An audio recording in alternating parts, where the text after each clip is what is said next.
Look at this question. Below a question is given along with two statements, numbered 1 and 2. You have to decide whether the data provided in the statements are sufficient to answer the question. A and B integers हैं, ये हमारी primary information है. हमें पूछा गया है is a plus b an odd number? Data तभी sufficient होगा जब हमें यूनिक आंसर आएगा. और यूनिक क्या? Yes a plus b is an odd number, या आएगा no a plus b is not an odd number.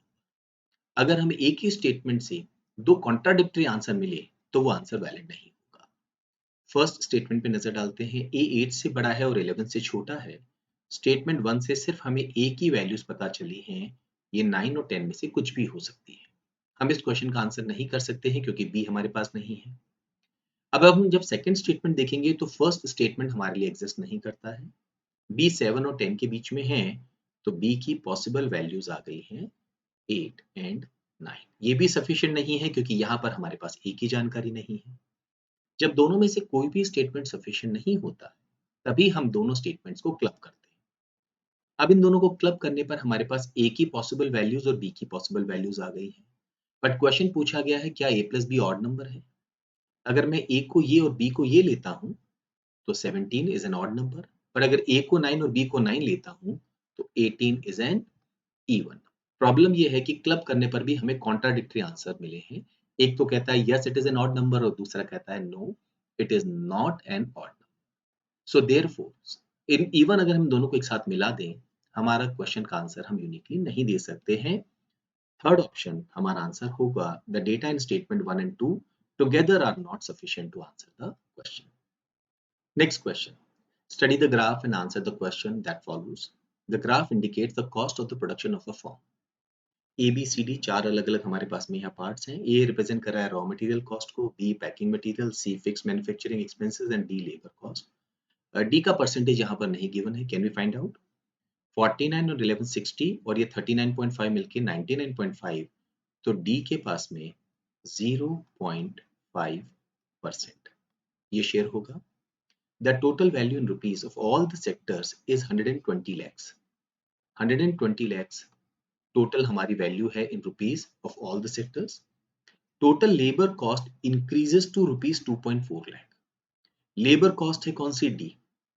0.5% of 120 हम निकालें तो इसका 10% होता है 12, 1% 1.2, तो 0.5% 1.2 का हाफ 0.6.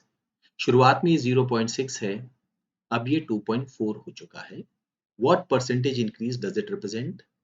यहाँ से यहाँ आने पर इंक्रीज हुआ है 1.8 का. परसेंटेज इंक्रीज के लिए हमें प्रीवियस वैल्यू को डिनोमिनेटर पे लिखना होगा मल्टीप्लाइड बाई 100. डेसिमल अगर हम हटा दें 6 goes into 18 3 times, 3 into 100 300%. Second option हमारे इस क्वेश्चन का आंसर होगा. Next question. In this question there are two statements followed by two conclusions numbered 1 and 2. You have to take the given statement to be true even if it seems to be at variance with commonly known fact and then decide which of the conclusions logically follow or follows from the given statements. Statement है no women can vote. Generally हम Venn diagram का सहारा ले सकते हैं या logic पर, depending upon आप किस एरिया से कंफर्टेबल हैं. No women can vote. तो हमने दो यहाँ पर सर्कल्स बना दिए हैं. एक रिप्रेजेंट कर रहा है विमेन को और एक रिप्रेजेंट कर रहा है उनको जो वोट दे सकते हैं. सम विमेन आर पॉलिटिशियंस. दूसरा रिलेशन हुआ सम विमेन आर पॉलिटिशियंस. कई तरीके होंगे पर हमने जो बेसिक फिगर है वो वाली यहाँ पर यूज की है. सम विमेन आर पॉलिटिशियंस. कंक्लूजन्स है मेल पॉलिटिशियंस कैन वोट. इसके बारे में कोई जानकारी हमारे पास नहीं है. इमीडिएटली ये कंक्लूजन इनवैलिड होगा. Some politicians can vote. Now हमें नहीं मालूम है कि वो पॉलिटिशियंस जो विमेन हैं क्या वो वोट कर सकते हैं या नहीं कर सकते हैं, क्योंकि यहाँ पर ये जो वोट वाला सर्कल है अगर इसको हम इस जगह बना दें तो हम कहेंगे नो पॉलिटिशियन कैन वोट और ये हमारी कोई भी कंडीशन को गड़बड़ नहीं करेगा. ये कंक्लूजन भी वैलिड नहीं होगा. इमीडिएटली हमारा आंसर होगा second option. Next question. In this question, a statement is given which is followed by two conclusions numbered 1 and 2. You have to assume everything in the statement to be true, then consider the conclusions and decide which of them logically follow or follows.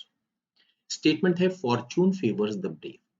Now यहाँ fortune जो word है उसका इस्तेमाल हुआ है luck को represent करने के लिए. हम ये कह सकते हैं भाग्य भी उसी का साथ देता है जो बहादुर होते हैं. ना इसका मतलब ये हुआ कि जो ब्रेव होते हैं वो रिस्क लेते हैं, वो आगे बढ़ के और रिस्पॉन्सिबिलिटीज लेते हैं और कुछ डिफरेंट करते हैं ट्रेडिशनल पाथ से। और जब वो रिस्क लेते हैं तो हाँ, भाग्य भी उनका साथ देता है। Okay, conclusion, risk are necessary for success. Risk are necessary for success, क्या ये अल्टीमेटली जरूरी है? हम लॉजिकली ये कह सकते हैं कि सर ऐसा जरूरी नहीं है कि सिर्फ रिस्क लेने पर ही सक्सेस मिलती है, कई लोगों को बिना रिस्क लिए सक्सेस मिल जाती है। लेकिन हमें जो भी बात करनी है वो इस स्टेटमेंट को फोकस करते हुए बात करनी है। ये स्टेटमेंट क्या कह रहा है? लक, फॉर्चून यहाँ पर लक के लिए इस्तेमाल हुआ है, luck favours the brave. And why? Because brave take risk. तो रिलेशन जो है उसके हिसाब से ये कंक्लूजन वैलिड होगा। जनरल इस तरह के क्वेश्चन में जो गलतियां हम करते हैं वो ये है कि हम अपने पर्सनल एक्सपीरियंस को इन्वॉल्व कर लेते हैं या जो हमने ऑब्जर्व किया है। हमें रेस्ट्रिक्ट करना होगा अपने आप को जो इंफॉर्मेशन दी है उस पर, और वो क्या इंडिकेट कर रहा है उस पर। सो फर्स्ट कंक्लूजन वैलिड रहेगा। cowards die many times before their death. We are not talking about cowards और वो कैसे उनकी डेथ होती है या वो क्या रिप्रेजेंट करता है कि वो कई बार मरते हैं। मतलब एक रियल मौत से पहले भी वो कई बार मरते हैं, कई बार कॉम्प्रोमाइज करते हैं, ये हमारा फोकस नहीं है। सेकंड कंक्लूजन इनवैलिड है। आंसर होगा only conclusion one follows. Next question. In this question, there are two statements labeled as assertive A and reason R. Assertion reason हमें given है, हमें आंसर मार्क करना है depending upon the condition. कौन true है, कौन false है, कौन explanation correct है. An electric bulb makes a bang when it is broken. Right. So हम बात कर रहे हैं normal electric bulb की. ऐसा होता है कि जब भी वो ब्रेक होता है बहुत तेज आवाज आती है. ओके, तो A तो true है. The air inside the bulb rushes out immediately on breaking. ये रीजनिंग गलत है, क्योंकि इनफैक्ट जो नॉर्मल हमारा बल्ब होता है उसमें अंदर वैक्यूम होता है। तो जैसे ही बल्ब ब्रेक होता है जो बाहर की एयर है वो अंदर तेजी से मूव करती है। तो जो प्रोसेस है वो बिल्कुल रिवर्स है जो यहाँ मेंशन किया गया है। तो हम कहेंगे A is true, R is false. Second option हमारा answer. Next question. In a family, each daughter has the same number of brothers as she has sisters, and each son has twice as many sisters as he has brothers. How many sons are there in the family? एक काम करते हैं, हम सबसे पहले एक female यहाँ पर बनाते हैं। लेट्स से इनकी एक सिस्टर है, राइट, और एक इनका ब्रदर है। तो ये जो फीमेल है, एक फीमेल ये जो है इनकी सिस्टर है और ये इनके ब्रदर हैं। लेकिन जब हम मेल मेंबर के बारे में बात करेंगे तो इनकी दो सिस्टर्स हो गई है पर ब्रदर एक भी नहीं हुआ है, हमारी कंडीशन गड़बड़ हो गई है। चलिए काम करते हैं, एक फीमेल बढ़ा देते हैं, इनकी दो सिस्टर्स हैं और इनके दो ब्रदर्स होने चाहिए, क्योंकि गिवन है each sister has as many, each female has as many sisters as brothers. तो कोई भी फीमेल ले लीजिए, इनकी दो सिस्टर्स हैं तो दो ब्रदर हैं। मेल मेंबर के बारे में हम बात करें तो किसी भी मेल मेंबर का एक तो ब्रदर है और तीन सिस्टर्स है, हमारी कंडीशन गड़बड़ हो गई है। Number of sisters number of brother से डबल होनी चाहिए। एक एक मेंबर और बढ़ा देते हैं। अगर हम किसी फीमेल मेंबर को लें, उनकी तीन सिस्टर्स हैं और उनके तीन ब्रदर हैं, और किसी मेल मेंबर को लें, उनके दो ब्रदर हैं और फोर सिस्टर्स हैं, नंबर ऑफ सिस्टर्स ब्रदर से डबल हो गई हैं। हमें पूछा है इस फैमिली में कुल कितने सन्स हैं। आंसर होगा 3, that is second option. Next question. The diagram indicates the number of students taking different subjects. Which subject was taken by the largest number of students? Okay, हमें इंडिविजुअली फटाफट सम करना होगा। Maths की अगर हम बात करें, 9 and 14 23 and 13 36 and 20 56 and 18, ये हो गया हमारा 74 and 15 89। तो मैथमेटिक्स के साथ टोटल 89 नंबर हम यहाँ पर एसोसिएट कर सकते हैं। सेकेंड हम बात कर रहे हैं लेट अस से साइंस की, 19 and 13, ये हो गया 32 and 18 50 20 70 and 16 and 18 34, 17 34 करेंगे तो 104 and 15, ये हो गया है 190। तो साइंस के हो गए हैं 119। ज्योग्राफी की अगर बात करें, 9 और 18 27 और 13 40 एंड 20, ये हो गया 60। और अगर हम इन दोनों को ऐड करते हैं तो ये हो गया है 28। 88 हमें मिल रहा है ज्योग्राफी में। Let's now focus on history. 13 and 12, ये हो गया 25 एंड 20 यहाँ पर ऐड करें, 45, इन दोनों को ऐड करेंगे तो ये हो गया 30, 45 एंड 30 75, इन दोनों को ऐड करेंगे ये है 36, 75 एंड 36 किया तो 111 एंड 13 124। हाईएस्ट नंबर है हिस्ट्री में, सेकंड ऑप्शन हमारा answer. Next question, study the following information and answer the question. 7 villages A, B, C, D, E, F and G are situated as follows. E is 2 kilometer to the west of B. West of B, अगर हमने मान लीजिए B को यहाँ लिखा तो E को 2 kilometre west में हम लिखेंगे। कोशिश करिए कि कोई जानकारी जो डायरेक्टली E और B से रिलेटेड हो उस पर हम फोकस करें। D is exactly in the middle of B and E, तो D को अगर हम यहाँ प्लेस कर दें तो इन दोनों के बीच में 1 किलोमीटर का गैप होगा। ओके, अब फोकस करते हैं D पर। D is 2 kilometre to the south of G। D G से 2 किलोमीटर साउथ में है। यहाँ पर हम लिख सकते हैं ये 1 है और ये भी 1 है। Okay, D is 2 kilometre to the south of G। अच्छा, what about G? G is 2 kilometre to the east of C। C अगर हम यहाँ ले लें तो G उससे 2 किलोमीटर ईस्ट में है। C is 1 kilometre to the west of A, तो A यहाँ होना चाहिए और C और A के बीच में 1 किलोमीटर का गैप होना चाहिए, तो A और G के बीच में भी 1 किलोमीटर का गैप होना चाहिए, तभी तो ये 2 किलोमीटर होगा। F is 2 kilometre to the north of A। F north होगा A के 2 किलोमीटर। How far is D from F? हमें D और F के बीच का डिस्टेंस पूछा गया है।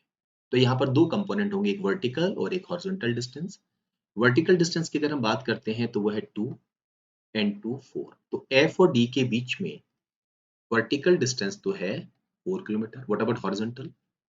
GA और DE, इसका मतलब है A और E एक दूसरे के बिल्कुल ऊपर है, क्योंकि ये दोनों गैप 1 किलोमीटर का है। तो F A से ऊपर है, इसका मतलब है D जो है वो F के 1 किलोमीटर राइट में होगा। तो यहाँ पर हम D को प्लेस कर सकते हैं, यहाँ F को, ये 1 है। हमें पता करना है distance between F and D। Pythagoras theorem का इस्तेमाल करें। 4 का स्क्वायर है 16, 1 का स्क्वायर 1, दोनों को ऐड किया 17 और अंडर रूट लेने पर थर्ड ऑप्शन अंडर रूट 17 हमारा आंसर होगा। Next question, in this question choose that set of numbers from the 4 option that is similar to the set 63, 49, 35। 63 को हम लिख सकते हैं 7 into 9, 49 को 7 into 7 और 35 को 7 into 5।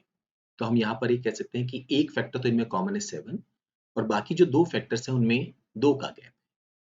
अगर हम 64, 40 और 28 पे नजर डालें, 40 होगा 8 into 5, राइट। 28 जो है वो है 7 into 4। अगेन यहाँ पर कोई कॉमन फैक्टर हमें नजर नहीं आता हुआ दिख रहा है, फर्स्ट ऑप्शन को हम रिजेक्ट कर देते हैं। 72, 40 एंड 24, अगेन 40 को हम लिख सकते हैं 8 into 5, 24 को हम लिख सकते हैं 8 into 3, 72 हो जाएगा 8 into 9। कॉमन फैक्टर तो 8 है, पर 3, 5 और 9 के बीच में जो गैप है वो सेम नहीं है, ये आंसर नहीं होगा।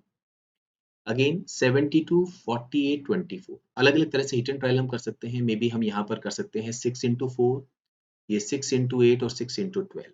So this is one possibility, 6 into 8, 6 into 4, 6 into 12। Common factor 6 है और यहाँ पर जो गैप है वो 4 का है, ये एक पॉसिबल आंसर है। लास्ट ऑप्शन पे भी एक बार नजर डाल लेते हैं। 9 into 7, 9 into 5 एंड 9 into 9, दोनों में डेफिनेटली फोर्थ ऑप्शन हमारा काम का होगा, बिकॉज यहाँ पर 579 आ रहा है और यहाँ पर भी 579 आ रहा है और एक फैक्टर कॉमन है। फोर्थ ऑप्शन हमारा आंसर मार्क करते हैं। Next question, in this question a group 3 interrelated words are given. You have to study the relationship between these words and choose another group with similar relationship from the given options. Pink, red, white. Now we know अगर हम red और white को club करेंगे तो जो colour हमारे पास आएगा वो कौन सा आएगा? पिंक। तो ऐसे ही हमें ऑप्शन पे नजर डालनी है। ब्लैक और ब्लू को अगर हम मिलाएंगे तो ब्राउन नहीं आएगा, हमारे पास जो कलर आएगा वो ब्लू का थोड़ा सा डार्कर साइड होगा। ओके, चलिए अगर हम यहाँ पर बात करते हैं ब्लू एंड येलो, तो ये बेसिकली ग्रीन नहीं होता है। अगर यहाँ पर ब्लू की जगह ये सियान कलर होता तो हम कहते सियान एंड येलो को मिलाने पर क्या आता है, ग्रीन कलर। बट एक बार हम देखेंगे कि कोई और बेटर ऑप्शन हमें मिल गया तो ठीक है, वरना हम ये वाला अपना आंसर मार्क कर देंगे। नेक्स्ट, येलो और ब्लैक को अगर हम मिलाते हैं तो हमारे पास जो कलर आता है it's more towards green, orange नहीं होगा। थर्ड ऑप्शन हम रिजेक्ट कर सकते हैं। रेड और ग्रीन को मिलाने पर डेफिनेटली हमारे पास येलो कलर आएगा। Fourth option is preferable over the second option, हम इसे आंसर मार्क कर सकते हैं। देखिए यहाँ पर सियान और ब्लू ये थोड़े से सिमिलर होते हैं कलर्स, लेकिन एग्जैक्ट अगर हम यहाँ पर रिलेशन की बात करेंगे तो फिर फोर्थ ऑप्शन को ही हमें आंसर मार्क करना। Next question, the question consists of two words that have a certain relationship to each other followed by four lettered pair of words. Select the lettered pair that has the same relationship as the original pair of words. Wind and gale. Gale जो है that is called a strong wind. तो अगर wind की intensity बढ़ जाए तो ये कहलाएगा गेल। ऑप्शंस पे नजर डालते हैं। हमें ढूंढना है सेकंड जो है वो फर्स्ट की ग्रेटर इंटेंसिटी होना चाहिए। फर्स्ट ऑप्शन, डिजास्टर और calamity. Calamity is a kind of disaster, they are used synonymously, जो बहुत ज्यादा डैमेज करे या जो डिस्ट्रेस करे। देयरफॉर फर्स्ट ऑप्शन हमारा आंसर यहाँ पर नहीं हो सकता है। डिस्गस्ट और इन्फेचुएशन, इन दोनों की मीनिंग ही अलग है। Infatuation is a kind of attraction, right, और डिस्गस्ट आप किसी भी चीज से हो सकते हैं, तो ये आंसर तो नहीं हो सकता है। लव, पैशन, यस, अगर इंटेंसिटी बढ़ जाए तो पैशन हो जाता है। Yes, this can be an answer. Love can be for anything, तो ये हमारा आंसर हो सकता है। फोर्थ ऑप्शन देखिए, स्टॉर्म एंड सी। स्टॉर्म का सीवियर जो टर्म है वो सी नहीं है। फोर्थ ऑप्शन आंसर नहीं होगा, हमारा आंसर होगा third option. Next question, in this question four numbers are given. Out of these three are alike in a certain way and one is different. Choose the one which is different from the rest three. कोई approach standard नहीं है इस तरह के questions को deal करने की, लेकिन एक सबसे कॉमन अप्रोच होती है कि आप देखिए कि नंबर प्राइम नंबर है या नहीं है। दूसरा होता है डिजिट्स का सम जरूर देखा करें। 5 and 6 11 and 9 20 and 8 28, यहाँ डिजिट्स का सम 28 आ रहा है। 15 and 9 24 and 4 28, यहाँ भी डिजिट्स का सम 28 आ रहा है। 15 and 9 24 and 3 27, 9 and 8 17 and 6 23 and 5 28। तो चार में से तीन ऑप्शंस के डिजिट्स का सम 28 आ रहा है, जिसका सम डिफरेंट आ रहा है वही हमारा आंसर होगा। यहाँ पर हम प्राइम नंबर भी नहीं कह सकते हैं बिकॉज ये नंबर एक कॉम्पोजिट नंबर है, 2 से डिविजिबल है फॉर श्योर। ये भी 2 से डिविजिबल है, ये फॉर श्योर 5 से डिविजिबल है।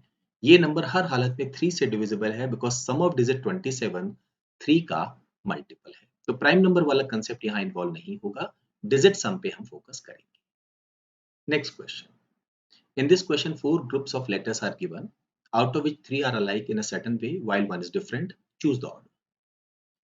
B से D पे अगर हम जाते हैं तो हमें एक स्पेस छोड़ना होगा, C D काउंटिंग करनी होगी। 2 ऐड करने पर D आएगा, फिर एक ऐड करना होगा एंड फिर 2 ऐड करना।